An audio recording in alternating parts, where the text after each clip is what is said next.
sizə əmək pensiyaları haqqında qanunda edilən dəyişiklikdən danışmaq istəyirik. Yeni bir dəyişiklik var və təsdiq olunan dəyişikliyə əsasən daha tez pensiyaya çıxan vətəndaşlarımızın pensiyaları güzəşt müddətində dövlət büdcəsi hesabına ödəniləcək və hazırda bu barədə bizə daha ətraflı məlumatı millət vəkili Vüqar Bayramov çatdıracaq.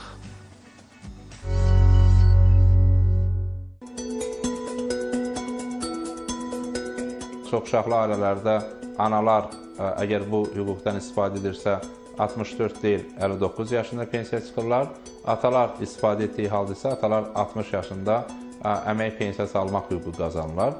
Eyni zamanda bir sıra xəstəlikləri olan vətəndaşlarımızın hətta 20 il daha tez pensiya çıxmaq hüququ var.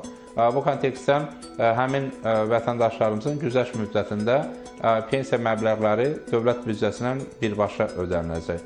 Məsələn, əgər çoxuşaqlı ailələrdə valideynlərin nəzərə alsaq ki, 5 il daha tez pensiya çıxmaq hüququ var. Həmin 5 il müddətində onların pensiyasının dövlət büdcəsi hesabına qarşılanması və ödənilməsi nəzərdə tutulur. Bütövlükdə güzəşt şərtlərlə pensiya çıxan vətəndaşlarımızın siyasətə baxılması və genişləndirilməsinə də imkan yarada bilər. Nəzərə alsaq ki, biz çoxuşaqlı ailə anlayışına baxılması və 5-dən 3-ə endirilməsini təklif edirik və nəzərə alsaq ki, dövlət büdcəsinin bu istiqamətdə vəsaitlər ayrılacaq.